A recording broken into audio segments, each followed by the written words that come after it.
So I've been using the Action 3 for about 5 months now, and in today's video I want to share my long-term experience with the Action 3 and whether or not I think it's worth getting into or if you should consider a different brand. So for this long-term review, we're going to focus on 4 key factors when it comes to the Action 3. We're also going to include the Osmo Action 1 and 2 and also the GoPro Hero 10. The key factors will be price, ease of use, image quality, and the editing process. Since all of these cameras work with all the different mounting options out there, I won't be considering this as a part of the review.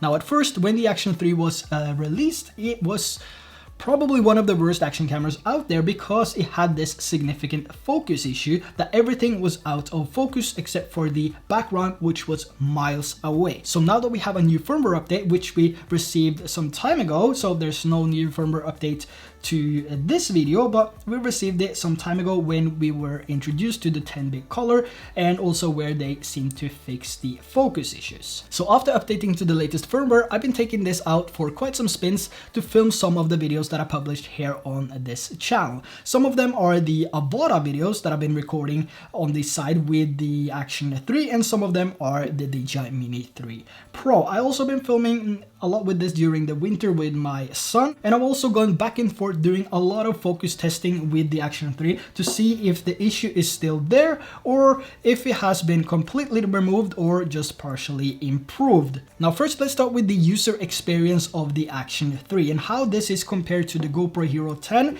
the Osmo Action 1 and the Osmo Action 2. Now out of all the action cameras that I've used, I think the Action 3 definitely has the best build quality. It has a fantastic touchscreen like no other action camera I've used. It's so responsive and it actually reminds me of the screen that I have on the Osmo Action 1, but better.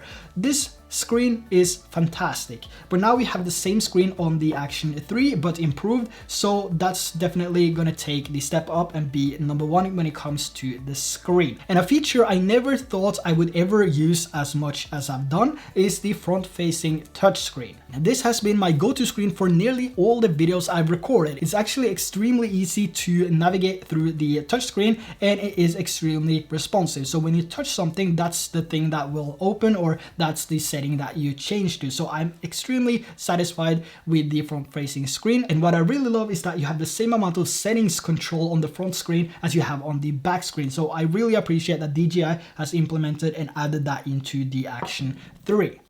Now, the magnetic mounting system, which was first introduced on the Action 2, is definitely a huge leap in the right direction. And since I also have the Action 2, I can use the exact same mounts from the Action 2 on my Action 3, but it doesn't go the other way around. You cannot use the Action 3 mounts on your Action 2. So that means if you already have the Action 2, you can just save those mounts and you don't have to buy an additional set of mounts. And I found 4 mounts to be enough actually, and I mounted those on different types of things. I have one on my helmet, on my bike, I have one in my car, and I have one on my stick. And the included cage makes it so much easier to swap from horizontal to vertical shooting if you want to make some videos for Instagram, TikTok, or make a YouTube Shorts video. But I do hope to see some changes in the Action 4. Personally, I hate using cages with my cameras, and I think that goes back to my years of experience using GoPros. And with the Osmo Action 1, you would actually need to use a cage anyway, otherwise you wouldn't be able to mount the camera on anything.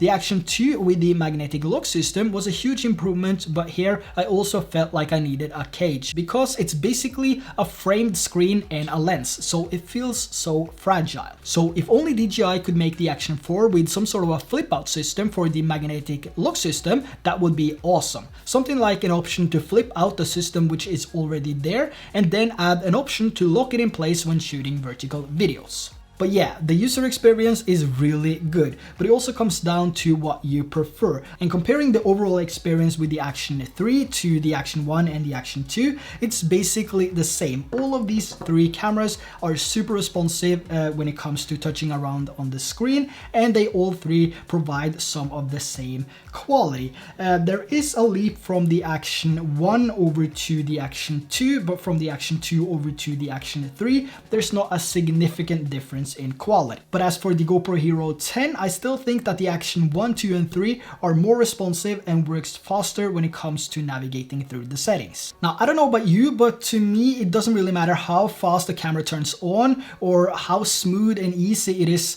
to navigate on the screen and how the layout is set or how long the battery lasts. I can always get a few extra batteries. But what really matters is the image quality coming out of the camera. So I've been using the 10-bit DC-like color profile and the normal color profile, and also the enhanced image quality option that we now have with the latest firmware, and I put together a short sequence of about 30 seconds, and I've only applied a few corrections to the DC-like color profile and no adjustments to the normal color profile. So let's take a look.